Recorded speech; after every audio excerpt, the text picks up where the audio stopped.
ಇನ್ನು ಬೆಳಗಾವಿ ತಾಲೂಕು ಬಸರಿಕಟ್ಟಿ ಗ್ರಾಮದಾಗ ಮಣಪುರಂ ಖಾಸಗಿ ಫೈನಾನ್ಸ್ನ್ಯಾಗ ಯಶವಂತಪುರ ಕೊಲ್ಕಾರ ಅನ್ನುವ 7 ಲಕ್ಷ ಸಾಲ ಪಡ್ಕೊಂಡಿದ್ನಂತ. ಸಾಲ ಪಡ್ಕೊಂಡು ಬಳಿಕ 3 ವರ್ಷ ಆಗಿತ್ತಂತ ಕಂತು ತುಂಬ್ಯಾರ. ಆಮೇಲೆ ಮ್ಯಾನೇಜರ್ ಗಣೇಶು ಯಶವಂತಪುರ ಮನೆಗೆ ಹೋಗಿ ಹಣ ಸಂಗ್ರಹಿಸಾರಂತ. ಬಳಿಕ ರೊಕ್ಕ ಬ್ಯಾಂಕ್ಗೆ ಕಟ್ಟದ ಅವನ ವಂಚನೆ ಮಾಡಿದ ಯಶವಂತ ಮನೆನ ಬ್ಯಾಂಕ್ ಬಂದು ಸೀಸ್ ಮಾಡೈತಂತ. ಮನೆ ಬೀಗ ಬೇಕಂದ್ರೆ 6 ಲಕ್ಷ ಕೊಡ್ಬೇಕ್ರಿ ನೀವು ಅಂತ ಬೇಡಿಕೆ ಇಟ್ಟಾರಂತ. ಅಲ್ರಿ ನಾ ಕಂತು ಕಟ್ಟಿನಿ, ರೊಕ್ಕಾನು ಕಟ್ಟಿನಿ, ಮತ್ತು ರೊಕ್ಕ ಬಂದಿಲ್ಲ ಅಂದ್ರೆ ನಾನು ಹೆಂಗೆ? ಈಗ ಮನಿನೂ ಇಲ್ಲ, ಈ ಕಡೆ ರೊಕ್ಕಾನೂ ಇಲ್ಲ, ಹಂಗಾಗೈತಿ ಪರಿಸ್ಥಿತಿ. ಸರ್ ರೀ ಮ್ಯಾನೇಜರ್ ಸರ್ ರೀ ರೊಕ್ಕ ತೊಗೊಂಡು ಹೋಗಿದಾರೆ ಸರ್. 7 ತಿಂಗಳು ಆತ್ರಿ ಸರ್ ಮನೆ ಸೀಸ್ ಆಗ್ರಿ ಸರ್. ಮತ್ತೀಗ ಸರ್ ಅವ್ರ 4 ದಿವಸ ನಮ್ಗೆ ಚಾವಿ ಕೊಡ್ತೇನೆ ಅಂದಿರಿ ಸರ್.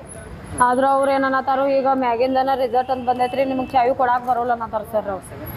ಅದಕ್ಕಾಗಿ ಸರ್ ನಾವೀಗ ಏನು ಈಗ 5 ಲಕ್ಷ ತುಂಬಾಕ್ ಹೋದ್ರು ಸರ್ ಅವನು ತುಂಬ್ಕೊಲ್ಲಿಲ್ಲ ಸರ್. ಅವ್ರ ಮೇಲೆ ಏನೂ ತಪ್ಪಿಲ್ದಂಗೆ ಮಾತಾಡ್ಬಿಡತ್ತಾರ ಸರ್. ಅವ್ರು ನಮ್ಮ ಮೇಲೆ ತಪ್ಪು ಹಾಕ್ಬಿಡತ್ತಾರ ಸರ್. ಇನ್ನು ಬಳ್ಳಾರಿ ಜಿಲ್ಲೆಯೊಳಗೆ ಭಾಳ ಕಡೆ ಅಕ್ರಮ ಮರಳು ಮತ್ತು ಅಕ್ರಮ ಮಣ್ಣು ಸಾಗಾಟ ನಡೆಯಾಕತ್ತೈತಂತ್ರಿ. ಇಷ್ಟೆಲ್ಲ ಆದರೂ ಅಧಿಕಾರಿಗಳು ಏನು ಮಾಡಕತ್ತೀರಿ ಅಂತ ಹೇಳಿ ಜನ ಪ್ರಶ್ನೆ ಮಾಡಕತ್ತಾರ. ಕೋಳ್ಗಲ್ ಗ್ರಾಮದ ಕೆರೆಯೊಳಗೆ ಪರ್ಮಿಷನನೇ ಇಲ್ಲಂತ. ಪರ್ಮಿಷನ್ ಇಲ್ಲಂದ್ರೂ ನಾವು ಮಣ್ಣು ತೆಗೆದು ಮಾರಾಟ ಮಾಡ್ತೀವಿ ನೋಡ್ರಿ ಅಂತ ಹೊಂಟಾರ. ಹೀಗಾಗಿ ಗ್ರಾಮಸ್ಥರು ಪೊಲೀಸರು ಗಣಿ ಮತ್ತು ಭೂ ವಿಜ್ಞಾನ ಇಲಾಖೆಗೆ ಬಂದು ದೂರು ಕೊಟ್ಟಾರಂತ. ಕ್ರಮ ಕೈಗೊಳ್ರಿ, ಅಲ್ಲಿ ಭೂಮಿ ಖಾಲಿ ಮಾಡಾಕತ್ತಾರ ಅಂತ. ಆದರೂ ಅಧಿಕಾರಿಗಳು ಸುಮ್ಮನಾಗ್ಯಾರಂತ. ಒಂದು ಕೆರೆಯಾಗ ನಡಿತೈತೆ, ಕೆರೆಯಾಗ ಮಣ್ಣು ಹೊಡಿತಾರೆ, ಬೆಳತಕ್ಕಂಡು ರಾತ್ರಿ ಬೆಳತಕ್ಕ ಹೊಡಿತಾರೆ. ಆಮೇಲೆ ಮತ್ತು ಅದು ಇದು ಸರ್ಕಾರ ಭೂಮಿದಾಗ ಹೋಗಿ ಗರ್ಸ್ ಹೊಡಿತಿದಾರೆ. ಯಾರು ಕಿವಿ ಹಾಕಿ ಹೊಡ್ರು ಅಧಿಕಾರಿಗಳಿಗೆ ಕೊಟ್ಟಿವಿ, ತಹಸೀಲ್ದಾರ್ ಸಾಹೇಬ್ರಿಗೆ ಕೊಟ್ಟಿವಿ, DC ಸಾಹೇಬ್ರಿಗೆ ಕೊಟ್ಟಿವಿ, ಆಮೇಲೆ ಮೈನ್ಸಿಲರಿಗೆ ಕೊಟ್ಟಿವಿ. ಯಾರು ಗಮನಕ್ಕೆ ಏನು ಓದರ್ಸೋದು ಗಮನಕ್ಕೆ ಹಚ್ಚಂಡಿಲ್ಲ. ಸುಮಾರು ಒಂದು 2-3 ತಿಂಗಳಿಂದ ಕೊಟ್ಕೊಂತ ಇದ್ದೀನಿ, 2-3 ತಿಂಗಳ ತಗ ಹೇಳ್ಕೊಂತ ಇದ್ದೀನಿ, ಹೋಗ್ಕೊಂತ ಇದ್ದೀನಿ ಇದಕ್ಕೆ. ಆದರೂ ಕೂಡ ಯಾರು ಗಮನಕ್ಕೆ ಹಚ್ಚಂಡಿಲ್ಲ. ಅದು ಏನು ಮಾಡ್ತಾರೆ ಒಂದು ಗಮನಕ್ಕೆ ಹಚ್ಚಂಡಿಲ್ಲ ಸರ್. ಮೂಲಭೂತ ಸೌಕರ್ಯ ಬೇಕಂತ ಹೇಳಿ ಯಾದಗಿರಿ ವಡಗೇರ ತಾಲೂಕಿನ ಗೊಂದೇನೂರು ಗ್ರಾಮಸ್ಥರು ಪ್ರತಿಭಟನೆ ಮಾಡ್ಯಾರ ನೋಡ್ರಿ. ಕೈಯೊಳಗೆ ಖಾಲಿ ಕೊಡ ಹಿಡ್ಕೊಂಡು ಚಲೋ ನೀರು ಕೊಡ್ರಿ, ನಮಗೆ ಮೂಲಭೂತ ಸೌಕರ್ಯನ ಇಲ್ಲ, ದಯವಿಟ್ಟು ಅದನ್ನೆಲ್ಲ ಸರಿ ಮಾಡಿಕೊಡ್ರಿ ಅಂತ ಹೋರಾಟ ಮಾಡ್ಯಾರ. ಚರಂಡಿ ಇಲ್ಲಂತ, ತಗ್ಗುಗುಂಡಿ ಇಲ್ಲಂತ, ಹಿಂಗಾಗಿ ಸಮಸ್ಯೆ ಆಗಕತ್ತೈತಿ. ಬೇರೆ ಬೇರೆ ರೋಗ ಎಲ್ಲ ಬರಾಕತೈತಿ. ಪಾಪ ಮಕ್ಕಳು ಕಷ್ಟಪಡಾಕತ್ತಾರ. ಅಧಿಕಾರಿಗಳು ಇದ್ದು ಇಲ್ದಂಗೆ ಆಗೈತಲ್ರಿ ಅಂತ ಹೇಳಿ ಪ್ರತಿಭಟನೆ ಮಾಡ್ಯಾರ ನೋಡ್ರಿ. ಬೇಕೇ ಬೇಕು, ಏನ್ ಬೇಕು, ಏನ್ ಬೇಕು, ಬೇಕೇ ಬೇಕು. ಧಾರವಾಡದ ಗ್ರಾಮೀಣ ಭಾಗದ ಶಾಲೆ ಅಂಗನವಾಡಿಗಳಿಗೆ ಅಲ್ಲಿನ ಜಿಲ್ಲಾಧಿಕಾರಿಗಳು ಭೇಟಿ ಕೊಟ್ರಂತ. ಅಳ್ನಾವರ ತಾಲೂಕು ಅಂಬೋಳಿ ಗ್ರಾಮದ ಅಂಗನವಾಡಿ, ಡೋರಿ, ಬೆಣಚಿ ಗ್ರಾಮದ ಪ್ರೌಢಶಾಲೆಗಳಿಗೆಲ್ಲ ಜಿಲ್ಲಾಧಿಕಾರಿ ದಿವ್ಯಪ್ರಭು ಭೇಟಿ ಕೊಟ್ಟು ಮಕ್ಕಳ ಜೊತೆಗೇನ ಮಾತಾಡ್ಯಾರಂತ ನೋಡ್ರಿ. ಆಮೇಲೆ ಅಂಗನವಾಡಿಯೊಳಗೆ ಗರ್ಭಿಣಿಯರಿಗೆ ಕೊಡುವ ಪೌಷ್ಟಿಕ ಆಹಾರ ಸರಿ ಐತೆ ಇಲ್ಲ ಅಂತ ಹೇಳಿ ಎಲ್ಲ ನೋಡ್ಯಾರಂತ.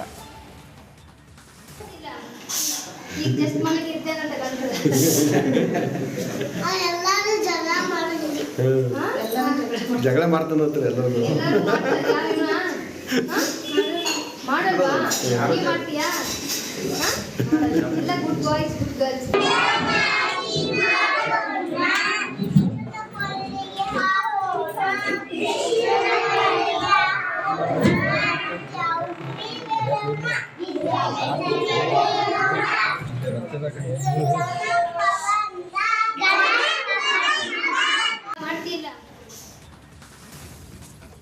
ಉಪಲೋಕಾಯುಕ್ತ ಬಿ ವೀರಪ್ಪ ಹಾವೇರಿ ಜಿಲ್ಲಾ ಪ್ರವಾಸ ಕೈಗೊಂಡಾರ ನೋಡ್ರಿ. ನಿನ್ನೆಯಿಂದ ಸಿಟಿ ರೌಂಡ್ಸ್ ಹಾಕಾಕತ್ತಾರ. ಇವತ್ತು ಮುಂಜಾನೆ RTO ಕಚೇರಿಗೂ ಭೇಟಿ ಕೊಟ್ರಂತ. ಫಿಟ್ನೆಸ್ ಮುಗಿದ ವಾಹನಗಳನ್ನು ರಸ್ತೆಯೊಳಗೆ ಓಡಾಡಕತ್ತಾವಪ್ಪ. ಇದ್ರಾಗ 26 ಶಾಲಾ ಬಸ್ಗಳು ಮಕ್ಕಳ ಜೀವದ ಜೊತೆ ಚೆಲ್ಲಾಟ ಆಡಕತ್ತಾವು. ಸರ್ಕಾರ ಕೋಟ್ಯಾಂತರ ರೂಪಾಯಿ ರೊಕ್ಕ ಕೊಟ್ಟೈತಿ. ಆದ್ರೆ ಇಲ್ಲಿ ಏನೋ ಸಮಸ್ಯೆ ಐತಲ್ಲ, ಅದನ್ನು ಸರಿ ಮಾಡೋರು ಯಾರು ಅಂತ ಪ್ರಶ್ನೆ ಮಾಡ್ಯಾರಂತ. ನಿಮಗೆಲ್ಲ ಯಾವ ಶಿಕ್ಷೆ ಕೊಡಬೇಕಪ್ಪ, ನಾವು 2 ದಿನ ಇಲ್ಲೇ ಇರ್ತೀವಿ, ಅಷ್ಟರೊಳಗೆಲ್ಲ ವಾಹನ ಸೀಸ್ ಮಾಡ್ಬೇಕು ನೋಡಂತ ಹೇಳಿ ಅಧಿಕಾರಿಗಳಿಗೇನ ತಾಕೀತು ಮಾಡ್ಯಾರಂತ.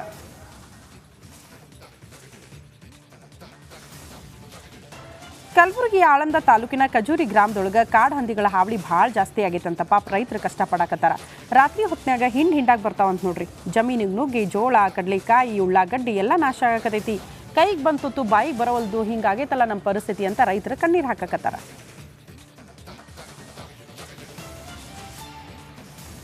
ಬಳ್ಳಾರಿ ಜಿಲ್ಲೆ ಸಿರುಗುಪ್ಪ ತಾಲೂಕು ಉಳೂರು ಗ್ರಾಮದೊಳಗೆ ಏನೋ ಒಂದು ಅಚ್ಚರಿ ಘಟನೆ ಆಗೈತಂತ ನೋಡ್ರಿ. ಬೇವಿನ ಮರದಾಗ ಹಾಲ್ನಂತ ನೊರೆ ಉಕ್ಕಿ ಬಂದೈತಂತ. ಇದನ್ನ ಕಂಡು ನಮ್ಮ ಗ್ರಾಮಸ್ಥರು ಮರಕ್ಕೆ ಕುಂಕುಮ ಬಂಡಾರ ಹಚ್ಚಿ ಹಸಿರು ಬಳೆ ಹಾಕಿ ಉಡಿ ತುಂಬಿ ಪೂಜೆ ಮಾಡ್ಯಾರ. ಇದ ನಂಬಿಕೆ. ಬೆಳಗಾವಿ ಜಿಲ್ಲೆ ಯಲ್ಲಮ್ಮನಗುಡ್ಡದಾಗ ಭರತ ಹುಣ್ಣಿಮೆ ಸಂಭ್ರಮ ಭಾಳ ಜೋರಾಗಿತ್ತು ನೋಡ್ರಿ. ಉತ್ತರ ಕರ್ನಾಟಕದ ಶಕ್ತಿ ದೇವತೆ ಸನ್ನಿಧಿ ಶ್ರೀ ರೇಣುಕಾ ಎಲ್ಲಮ್ಮ ಗುಡ್ಡಕ್ಕೆ ಒಂದೇ ದಿನ 10 ಲಕ್ಷಕ್ಕೆ ಹೆಚ್ಚು ಜನ ಭಕ್ತರು ಬಂದಾರಂತ. ದೇವಿ ದರ್ಶನನೂ ಮಾಡ್ಕೊಂಡಾರ. ಮಹಾರಾಷ್ಟ್ರ, ಆಂಧ್ರ ಪ್ರದೇಶ, ಗೋವಾ, ತಮಿಳುನಾಡು ಇಲ್ಲೆಲ್ಲ ರಾಜ್ಯದಿಂದ ಜನ ಬಂದಾರ ನೋಡ್ರಿ.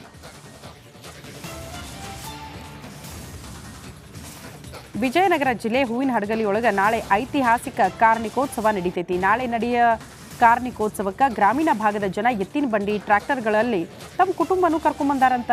ಹೀಗಾಗಿ ಈ ಕಾರ್ಣಿಕೋತ್ಸವದಾಗ ಸುಮಾರು 12 ಲಕ್ಷ ಜನ ಭಾಗಿಯಾಗುವ ನಿರೀಕ್ಷೆ ಇಟ್ಕೊಂಡಾರಂತ.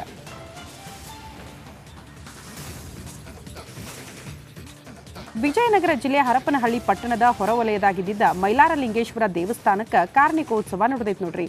ಭರತ ಹುಣ್ಣಿಮೆ ದಿನದಂದು ಮೈಲಾರ ಕಾರ್ಣಿಕೋತ್ಸವ ನಡೆದೈತಿ.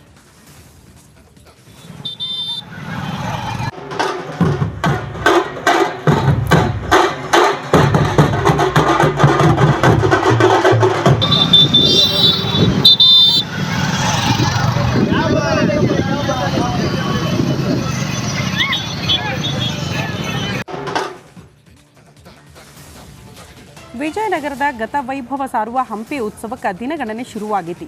ಫೆಬ್ರವರಿ 28ರಿಂದ ಮಾರ್ಚ್ 3 ತನಕ ನಡೀತೈತಂತ ಈ ಹಂಪಿ ಉತ್ಸವ. ಇನ್ನು ಹಂಪಿ ಉತ್ಸವವನ್ನು ಸಿಎಂ ಸಿದ್ದರಾಮಯ್ಯ, ಡಿಸಿಎಂ ಡಿಕೆ ಶಿವಕುಮಾರ್ ಸೇರಿದಂಗೆ ಗಣ್ಯರೆಲ್ಲ ಬಂದು ಉದ್ಘಾಟನೆ ಮಾಡ್ತಾರಂತ. ಹಂಪಿ ಉತ್ಸವಕ್ಕೆ ಎಲ್ಲ ರೀತಿ ಸಿದ್ಧತೆ ಆಗಿತ್ತಪ್ಪ. 5 ವೇದಿಕೆ ನಿರ್ಮಿಸಿವಿ. ಇನ್ನು ಉತ್ಸವದಾಗ 10 ಲಕ್ಷ ಜನ ಭಾಗಿಯಾಗೋ ನಿರೀಕ್ಷೆ ಇಟ್ಕೊಂಡಾರಂತ. ಜನಾರ್ದನ ರೆಡ್ಡಿ ತಮ್ಮ ಕುಟುಂಬ ಸಮೇತರಾಗಿ ಬಂದು ಗಂಗೆಯೊಳಗೆ ಪುಣ್ಯ ಸ್ನಾನ ಮಾಡ್ಯಾರ. ಪ್ರಯಾಗ್ರಾಜ್ ಒಳಗೆ ನಡೀತಿದ್ದ ಮಹಾಕುಂಭ ಮೇಳದಾಗ ಪತ್ನಿ ಅರುಣಾ ಲಕ್ಷ್ಮಿ, ಮಗಳು ಮತ್ತು ಅಳಿಯನ ಕರ್ಕೊಂಡು ಬಂದು ಪುಣ್ಯ ಸ್ನಾನ ಮಾಡ್ಯಾರ ನೋಡ್ರಿ.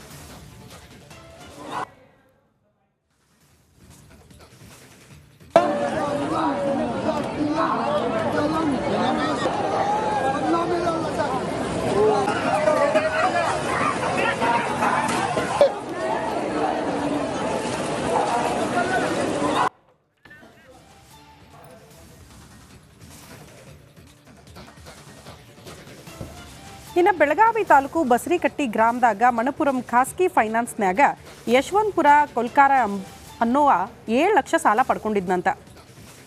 ಸಾಲ ಪಡ್ಕೊಂಡು ಬಳಿಕ 3 ವರ್ಷ ಆಗಿತ್ತಂತ ಕಂತು ತುಂಬ್ಯಾರ. ಆಮೇಲೆ ಮ್ಯಾನೇಜರ್ ಗಣೇಶು ಯಶವಂತಪುರ ಮನೆಗೆ ಹೋಗಿ ಹಣ ಸಂಗ್ರಹಿಸಾರಂತ. ಬಳಿಕ ರೊಕ್ಕ ಬ್ಯಾಂಕ್ಗೆ ಕಟ್ಟದ ಅವನ ವಂಚನೆ ಮಾಡಿದ್ದು ಯಶವಂತ್ ಮನೇನ ಬ್ಯಾಂಕ್ ಬಂದು ಸೀಸ್ ಮಾಡೈತಂತ.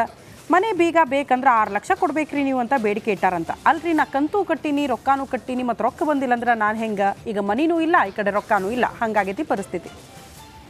ಸರ್ ರೀ ಮ್ಯಾನೇಜರ್ ಸರ್ ರೀ ರೊಕ್ಕ ತೊಗೊಂಡು ಹೋಗಿದಾರೆ ಸರ್. 7 ತಿಂಗಳು ಆತ್ರಿ ಸರ್ ಮನೆ ಸೀಸ್ ಆಗ್ರಿ ಸರ್. ಮತ್ತೀಗ ಸರ್ ಅವ್ರ 4 ದಿವ್ಸ ನಮ್ಗೆ ಚಾವಿ ಕೊಡ್ತೇನೆ ಅಂದಿರಿ ಸರ್.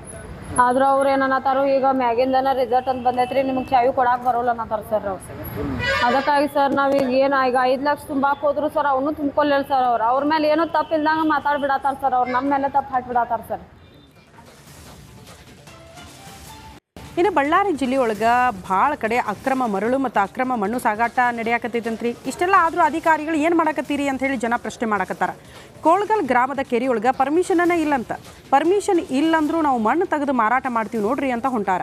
ಹೀಗಾಗಿ ಗ್ರಾಮಸ್ಥರು ಪೊಲೀಸರು ಗಣಿ ಮತ್ತು ಭೂ ವಿಜ್ಞಾನ ಇಲಾಖೆಗೆ ಬಂದು ದೂರು ಕೊಟ್ಟಾರಂತ. ಕ್ರಮ ಕೈಗೊಳ್ರಿ, ಅಲ್ಲಿ ಭೂಮಿ ಖಾಲಿ ಮಾಡಾಕತ್ತಾರ ಅಂತ. ಆದರೂ ಅಧಿಕಾರಿಗಳು ಸುಮ್ಮನಾಗ್ಯಾರಂತ. ಕೆರೆಯಾಗ ನಡೀತೈತೆ. ಕೆರೆಯಾಗ ಮಣ್ಣು ಹೊಡಿತಾರೆ, ಬೆಳತಕ್ಕನ ರಾತ್ರಿ ಬೆಳತಕ್ಕ ಹೊಡಿತಾರೆ. ಆಮೇಲೆ ಮತ್ತೆ ಅದು ಇದು ಸರ್ಕಾರ ಭೂಮಿದಾಗ ಹೋಗಿ ಗರ್ಸ್ ಹೊಡಿತಿದಾರೆ. ಯಾರು ಕಿವಿ ಹಾಕಿ ಹೊಡ್ರು ಅಧಿಕಾರಿಗಳಿಗೆ ಕೊಟ್ಟಿವಿ. ತಹಸೀಲ್ದಾರ್ ಸಾಹೇಬ್ರಿಗೆ ಕೊಟ್ಟಿವಿ, ಡಿ ಸಿ ಸಾಹೇಬ್ರಿಗೆ ಕೊಟ್ಟಿವಿ, ಆಮೇಲೆ ಮೈನ್ಸಿಲರಿಗೆ ಕೊಟ್ಟಿವಿ. ಯಾರು ಗಮನಕ್ಕೆ ಏನು ಓದಿಸೋದು ಗಮನಕ್ಕೆ ಹಚ್ಕೊಂಡಿಲ್ಲ.